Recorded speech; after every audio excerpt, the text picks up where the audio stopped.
Kami boleh berkumpul bersama saudara seiman. Kami telah memuji Engkau, kami telah mengagungkan nama-Mu Bapa. Ini saatnya kami akan mendengar sebagian dari firman-Mu. Kami siapkan hati kami Bapa, diam, mendengarkan. Jadikan kami tanah yang subur untuk menerima benih firman-Mu. Terima kasih Bapa. Kami serahkan yang berikut kami dalam pimpinan-Mu. Kuasai hati pikiran nama-Mu bersama Mu. Hanya di dalam nama Tuhan Yesus yang percaya katakan amin. Shalom. Haleluya. Saudara puji Tuhan, semua sehat. Amin. Baik saudara puji Tuhan, saya hari ini diberi kesempatan oleh Pastor Dwi. Kita akan mendengar sebagian dari firman Tuhan yang terambil di dalam Lukas 24 ayat 1 sampai 6. Lukas 24 ayat 1 sampai 6. Kita akan baca bergantian nih saudara. Saya yang ganjil, saudara yang gerak. Lukas 24 ayat 1 sampai 6. Siap? Siap? Oke. Ya, saya hitung ya. 2, 3. Tetapi pagi-pagi benar pada hari pertama minggu itu, mereka pergi ke kubur membawa rempah-rempah yang telah disediakan mereka.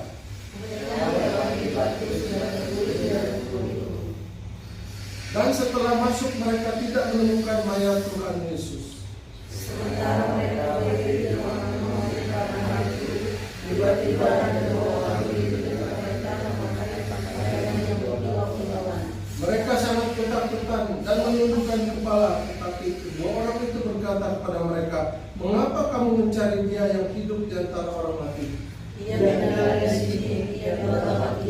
Ingatlah apa yang dikatakannya kepada kamu ketika Ia masih di dunia." Haleluya. Baik saudara, kita sudah membacanya di Lukas 24 ayat 1 sampai 6. Saudara, manusia seringkali menganggap bahwa kubur menjadi akhir dari suatu kehidupan. Amin saudara. Ketika kita ada yang meninggal, ada yang dipanggil Tuhan, seolah-olah hidupnya sudah selesai. Ya, orang dunia mungkin begitu saudara ya, hidupnya sudah selesai. Tapi tidak saudara ya. Ya, tapi justru bagi Yesus itu menjadi awal dari kehidupan yang kekal saudara. Amin. Haleluya. Kubur yang kosong bukanlah simbol dari kekalahan saudara, melainkan suatu kemenangan. Ya, kalau orang dunia begitu dia meninggal, seolah-olah dia nggak tahu saudara tujuan itu kemana lagi. Ya nggak saudara? Tapi kita saudara, kita percaya Allah akan bangkit. Amin. Demikian kita janjinya saudara. Ya, bagi setiap orang yang percaya kepadanya, ya, dia akan bangkit bersama Yesus. Ya, haleluya saudara. Tapi ketika Yesus mati di kayu salib, seolah-olah iblis bilang apa? Yes, dia menang saudara. Ya, dia merasa menang. Ya, begitu Yesus tergantung di kayu salib, mati di kayu salib, dia merasa menang saudara. Tapi ketika pada hari yang ketiga, ya, Yesus bangkit dari orang mati, rencana iblis ternyata apa saudara? Gagal total saudara. Ya. Yang tadi dia pikir dia menang saudara, dia pemenang, ternyata dia gagal total saudara. Semua rencananya gagal total ya. Kenapa saudara? Iblis dikalahkan. Amin. Iblis dikalahkan. Jadi ada 3 kata yang mengubah sejarah selamanya, apa yaitu? He is risen. Ya, dia bangkit. Ya. Wow, luar biasa saudara. Kita punya pengharapan saudara. Ketika Yesus mati, bangkit dan dia naik ke surga. Wah, luar biasa. Tidak ada yang seperti dia. Amin saudara. Tidak ada nabi yang seperti dia saudara. Nah, kita akan belajar saudara dari arti kubur yang kosong. Ya, kita akan belajar. Yang pertama, kubur yang kosong menyatakan bahwa Yesus hidup saudara. Ya, ada orang mati tidak bangkit lagi saudara. Ya, tidak ada orang yang mati bangkit lagi saudara. saudara. Ya. Nabi manapun saudara, sejak dari Adam dan Hawa sampai terakhir tidak ada yang bangkit lagi saudara. Tapi Yesus mati, dia bangkit saudara. Ya. Di dalam Lukas 24 ayat 6 dikatakan bahwa ia tidak ada di sini, ia telah bangkit. Ingatlah apa yang dikatakannya kepada kamu ketika ia masih di Galilea. Yesus pernah mengatakannya saudara, ya, bahwa dia akan bangkit saudara. Ya, jadi janji Tuhan iya dan amin. Percaya saudara? Amin. Amin. Itu Tuhan kita saudara. Ya, tidak ada yang nabi yang janji seperti begitu saudara. Yesus disalibkan, dikuburkan dan bangkit pada hari yang ketiga seperti yang Yesus janjikan saudara. Ya. Jadi kita pegang janji Tuhan, ya, bahwa Dia akan datang menjemput kita salah-salah. Amin. Ini janji Tuhan saudara. Luar biasa. Allah kita Allah yang setia saudara. Amin. Ya. Menurut Injil Matius 28 ayat 2 dikatakan, maka terjadilah gempa bumi yang hebat, sebab seorang malaikat Tuhan turun dari langit dan datang ke batu itu dan menggulingkannya lalu duduk di atasnya. Wow, saudara, malaikat duduk di atasnya dan mengumumkan bahwa Yesus telah bangkit dari antara orang mati saudara. Ya, malaikat sendiri saudara yang turun dari surga, ya, yang menggulingkan batu yang menutup kubur Yesus saudara. Malaikat sendiri yang mengatakan dia tidak ada di tempat ini lagi. Wah, luar biasa lah saudara. Ya, bukan dari Yesus ini, dia ada utusan dari surga datang menggulingkan batu itu. Ya. Lalu apa saudara? Jadi batu terguling bukan agar Yesus bisa keluar saudara. Orang pikir, wah, Yesus ada yang menggulingkan batunya. Ya, itu orang-orang yang apa? Mungkin itu bisikan-bisikan iblis saudara, ya. Supaya apa saudara? Kita hilang iman kita, ya, hilang kepercayaan kita bahwa benar Yesus diculik, ya, Yesus batunya diberikan oleh murid-muridnya. Ya. Ternyata saudara tidak saudara.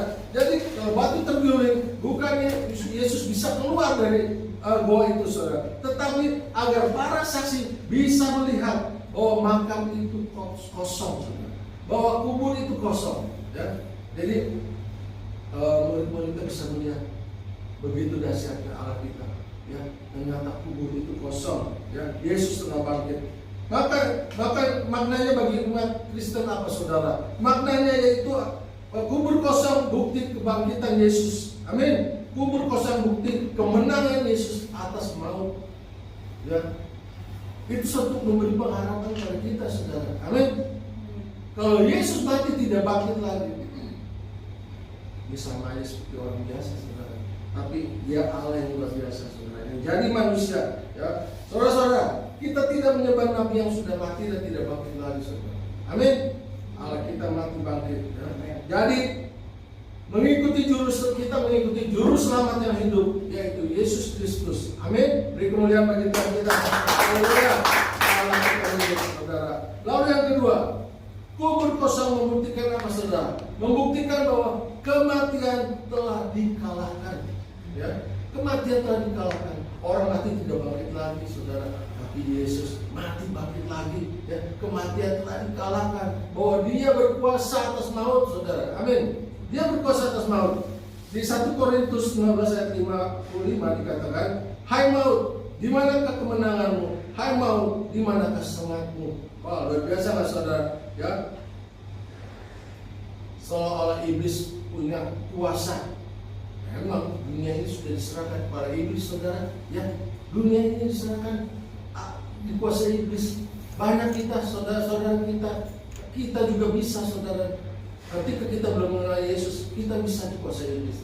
Tapi setelah kita percaya bahwa Yesus kita hidup, ya, ada kuasa dalam diri setiap kita. Amin saudara. Tuhan beri kuasa pada setiap kita saudara. Nah, ya, karena kita menjadi anak-anak saudara. Ya, Alkitab dikatakan di mana hai maut, di mana semangatmu. Jadi kebangkitan mematahkan apa? Kuasa maut. Ya, kebangkitan mematahkan kuasa maut. Bagi orang percaya, kebangkitan bukanlah akhir dari segalanya saudara, ya, melainkan transisi menuju hidup yang kekal. Amin. Banyak orang. Jadi kalau kita setelah kita menjadi anak Tuhan, Kita tahu firman Tuhan, jika ada orang yang sekalipun orang yang kita sayangi, kita cintai, ketika dia dipanggil Tuhan, memang kita boleh sedih sejenak, saudara, amin. Karena kita berpisah dengan dia, ya, berpisah dengan dia. Tapi saudara, ingat janji Tuhan, dia bersama aku di surga, amin. Wah, luar biasa saudara, itu janji Tuhan. Jadi boleh bersedih, tapi nggak usah berkepanjangan saudara, karena kita tahu dia akan pergi kemana, amin. Ya, itu janji Tuhan. Jadi ada harapan hidup kekal bagi orang yang percaya kepada Yesus, amin. Ya, kuasa dosa dan maut akan dihancurkan, dan umat manusia telah dipulihkan hubungannya dengan Tuhan, ya, dengan Tuhan melalui apa? Pengorbanan Yesus di kayu salib. Jadi kuasa maut sudah dikalahkan, ya. Yesus memang mati di kayu salib, tapi dia menang saudara, menang atas maut. Hari yang ketiga dia bangkit saudara. Lalu yang ketiga dikatakan kubur yang kosong menjamin pengampunan dosa kita, ya. Wah, luar biasa saudara. Jadi kita harus percaya saudara, ketika Tuhan memanggil saudara dan saya, kita terima dia sebagai Tuhan dan Juru Selamat. Janji Tuhan apa saudara? Ya, dosamu sudah diampuni, ya. Dosa yang merah kita, merah seperti permisi, Tuhan bilang sudah diputihkan saudara, amin. Jadi dosa kita Tuhan sudah tanggung di kayu salib, ya. Surat hutang dosa kita telah dipakukan di kayu salib, dan dosa kita telah dibayar lunas oleh Yesus saudara. Dengan darahnya dibayar segala dosa saudara dan saya. Dosa kita hari ini, besok, dan nanti saudara. Itu jadi Tuhan saudara. Jadi jangan pikir, wah saya masih memang kita masih bisa jatuh dan dosa saudara, bisa jatuh. Tapi Tuhan bilang apa? Kalau sudah jatuh, bangkit, ya, bangkit, jangan tergeletak saudara, amin. Jadi memang kita belum sempurna, yang sempurna akan datang ketika Yesus datang kedua kali, amin saudara. Haleluya. Ya, dengan kebangkitan Yesus menegaskan bahwa pembayarannya hutang dosa kita telah diterima dan lunas dibayar di kayu salib. Allah kita Allah yang luar biasa, Allah yang mengasihi saudara saya. Dia datang dari surga untuk kita semua yang ada di sini. Sebenarnya bukan untuk kita aja saudara, ya, untuk orang yang di luar sana juga saudara, ya. Tapi tinggal respon kita, mau menerima nggak panggilan dia, mau menerima nggak keselamatan yang dari dia, amin. Wah, jadi dengan kebangkitan Yesus menegaskan bahwa pembayaran hutang dosa kita sudah lunas dibayar. Ya, kita harus yakin itu saudara. Jangan remehkan pengorbanan Yesus di kayu salib. Kita percaya kuburan kosong adalah tanda terima penebusan dosa kita, ya, bahwa dosa kita sudah diampuni, dosa kita telah dibenarkan, diampuni sepenuhnya. Jadi jangan ragu saudara, jangan masih bimbang-bimbang. Apa aku masih ini nggak ya? Enggak saudara, ya. Tuhan tahu siapa kita, ya. Tuhan tahu kelemahan kita. Cuman kita mau nggak berserah, ya. Mau nggak kita menerima keselamatan yang dari Dia, amin. Ya, siapa yang percaya di sini beri kemuliaan Tuhan. Haleluya. Kita percaya segala dosa kita sudah dipaku, surat hutang kita sudah dipakukan di kayu salib. Jadi kita diampuni. Kenapa saudara? Kita dibenarkan, ya. Karena tidak ada satu manusia pun yang dapat membayar hutang dosa saudara dan saya. Tidak bisa saudara. Mau itu orang tua kita, kebaikan kita, sekalipun kita berbuat baik, tidak bisa membayar hutang dosa kita saudara. Luar biasa Allah kita. Kita dibenarkan bukan oleh apa yang telah kita lakukan, tetapi apa yang telah Yesus lakukan di kayu salib. Amin.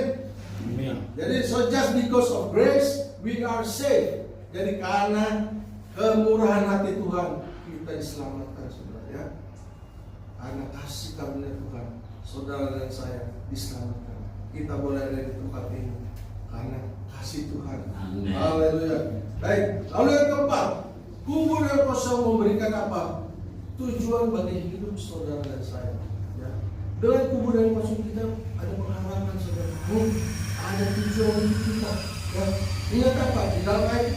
Di dalam Matius 28 ayat 7 dikatakan, dan segera pergi dan katakanlah kepada murid-muridnya bahwa ia telah bangkit dari antara orang mati, Ia mendahului kamu ke Galilea. Di sana kamu akan melihat dia. Sesungguhnya aku telah mengatakannya kepadamu. Oh, berbiasa. Malaikat memberikan misi kepada kita, saudara. Ya, malaikat memberikan misi kepada saudara dan saya, kepada wanita yang mencari di makam Yesus. Ya. Tapi bukan itu aja, saudara. Itu juga misi itu diberikan kepada kita. Untuk apa? Pergi menceritakan bahwa Yesus sudah bangkit dari orang mati. Karena kuburnya kosong, saudara. Dengan kuburnya kosong kita punya pengharapan. Wow, Allah kita dahsyat. Saya percaya kita semua ini di tempat ini sudah bertemu dengan Yesus secara rohani. Amin, saudara. Kita percaya semua. Kenapa kita ada di sini? Kita percaya karena saya sudah berjumpa dengan Yesus secara rohani, saudara. Amin. Ya, kita sudah bertemu. Saya percaya itu, saudara. Lalu kita sudah percaya dan menerima Yesus sebagai Tuhan dan Juru Selamat. Lalu apa? Kita juga mendapat perintah, yaitu apa, saudara? Amanat agung. Ya, setiap kita diberi amanat agung. Beritakan Injil sampai ke ujung-ujung bumi. Ya, karena Yesus sudah bangkit, saudara. Ya, Yesus bangkit. Itu berita yang harus diciarkan. Bukan hanya kita aja yang mendengar, orang lain di luar sana juga harus mendengar, harus tahu bahwa Yesus bangkit. Ya. Luar biasa, saudara. Itu kabar itu harus dibagikan ke seluruh dunia. Itu kabar luar biasa, saudara. Kabar yang harus diberitakan sampai ke seluruh dunia. Ya. Karena makam itu kosong, hidup kita memiliki makna dan misi, saudara, untuk pesan Kristus. Amin. Ya, karena kuburnya kosong itu suatu kebahagiaan yang luar biasa, sebenarnya. Cuman kesian banyak orang yang nggak percaya, saudara. Dia anggap itu cerita dongeng, ya, cerita kosong. Dia nggak percaya bahwa Yesus bangkit, saudara. Ya, bahkan ada pengajaran-pengajaran yang menyimpangkan bahwa itu nggak benar, ya, bahwa Yesus diambil oleh murid-muridnya, saudara. Dia nggak tahu, saudara. Wah, itu sesat, saudara, sesat. Kita percaya, kita mendengar yang benar, makanya kita harus baca Alkitab, saudara. Ya. Kalau kita baca Alkitab, kita nggak bisa disesatkan, saudara. Amin. Kita baca Alkitab setiap hari. Lalu yang kelima, kubur yang kosong mengingatkan kita bahwa harapan itu hidup. Ya, harapan itu hidup. Kenapa, saudara? Ya, ayat 1 Petrus 1 ayat 3 dikatakan, terpujilah Allah dan Bapa Tuhan kita Yesus Kristus, yang karena rahmat-Nya yang besar telah melahirkan kita kembali oleh kebangkitan Yesus Kristus di antara orang mati kepada suatu kehidupan yang penuh pengharapan. Ya. Jadi kubur yang kosong pun memberikan kita satu harapan. Ya. Luar biasa, saudara. Dunia mungkin dipenuhi dengan ketidakpastian. Dunia penuh dengan cerita-cerita dongeng yang tidak pasti. Tapi Yesus kuburnya kosong, dia bangkit, itu satu kepastian. Kepastian apa, saudara? Yaitu kepastian hidup yang kekal. Ya, hidup yang kekal. Si iblis dikalahkan, saudara. Luar biasa, ya. Allah kita dahsyat. Amin. Beri kemuliaan bagi kita. Allah kita dahsyat. Allah kita dahsyat. Kepastian apa?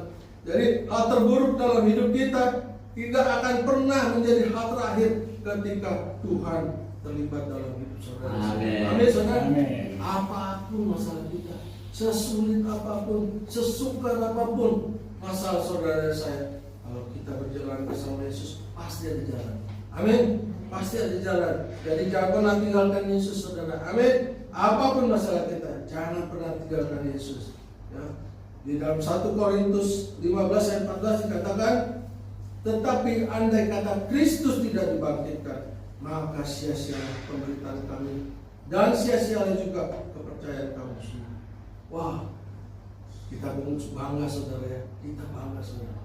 Kita tidak sia-sia kita beriman kepada Yesus. Yesus kita dahsyat, dia mati bangkit, saudara. Ya, luar biasa, saudara. Jadi ya, di dalam 1 Korintus 15 ayat 26 dikatakan the last enemy to be destroyed is death. Jadi yang pertama, yang terakhir yang harus dikalahkannya itu apa? Maut, saudara. Ya. Yesus mengalahkan maut kayu salib, saudara. Dia sudah mengalahkan. Ya. Haleluya, puji Tuhan. Ya, Allah kita Allah yang luar biasa, Allah kita yang dahsyat. Dia mati, bangkit, dan dia naik ke surga. Belum lama kita merayakan Yesus naik ke surga, ya saudara. Amin. Bangga nggak saudara? Kita tinggal di Indonesia. Bangsa ini mengakui semua Yesus bangkit ke surga. Wah, saya dengar bukan Isa Al-Masih lagi naik ke surga. Aduh, nanti saya bangga semua saudara. Luar biasa. Ternyata bangsa ini sudah membuka hatinya sebenarnya bahwa dia mengakui bahwa Yesus naik ke surga. Ya Allah, luar biasa. Tadi Pak, tadi aku dengar tadi pagi ada satu berita yang luar biasa. Dikatakan Pak Prabowo menyatakan bahwa dia akan membuka hubungan dengan Israel. Wah, luar biasa. Wah, beri kemuliaan bagi Tuhan. Allah sampai saya bilang, ini bawa apa benar ini saya bilang. Tapi benar, saya baca itu komen-komen ada yang pro, ada yang kontra. Saya bilang, tapi banyak yang bilang, puji Tuhan. Wow, syukur. Saya percaya Tuhan akan menolong Indonesia. Amin, saudara. Karena banyak gereja yang berdoa di Indonesia. Amin. Ya, kita akan mengunjungi Israel. Kita berdoa saudara, Indonesia akan diberkati. Amin. Ucap firman Tuhan, kita adakan satu pujian.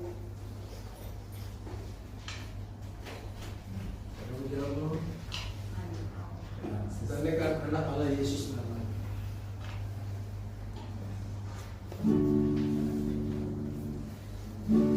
Anak Allah Yesus namanya menyembuhkan, menyucikan yang mati, tebus bersatu, kubur bersama, membuktikan dia hidup. Dia hidup, ada hari besok, pada hidup, duka gentar, mana ku tahu yang berbang hari besok, hidup jadi berbaptisma, dia hidup, hidup jadi berbaptisma, dia hidup. Haleluya, Bapak kami sudah. Terima kasih. Tuhan Yesus, terima kasih Bapak. Amin. Kami telah berbicara Bapak. Kami akan percaya firman-Mu menjadi rema di dalam setiap Amin. hati kami Tuhan. Haleluya. Kuasa hati percaya kami, kuasa firman-Mu Tuhan. Beri kami kekuatan, Amin. beri kami pengharapan Tuhan. Yes. Karena Engkau telah bangkit, kubur telah kosong. Amin. Terima kasih Tuhan Yesus, terima kasih. Engkau bertanggung jawab atas setiap kami Tuhan. Terima kasih untuk keselamatan yang Kau berikan Tuhan. Terima kasih Bapak. Tuhan kami berdoa juga untuk berdoa di tempat ini di Gracia. Tuhan berkati Tuhan. Amin. Biar semakin hari banyak jiwa-jiwa baru Amin. ditambahkan Tuhan. Amin. Terima kasih Bapak, terima kasih. Pakai tempat ini Tuhan jadi mesbah doa Tuhan. Terima kasih. Kami berdoa juga untuk Mr. Dwi sebagai gembala di tempat ini Tuhan. Bapak kami berdoa Tuhan. Berkati Tuhan apa yang dikerjakan. Beri kesehatan, beri kesabaran Tuhan. Beri hikmat yang baru selalu setiap hari. Berkati keluarganya, anak-anaknya Tuhan. Sembuhkan Ibu Rika Tuhan dari sakit penyakit secara total Tuhan. Terima kasih pakai Tuhan untuk lebih lagi melayani Engkau. Terima kasih Bapak.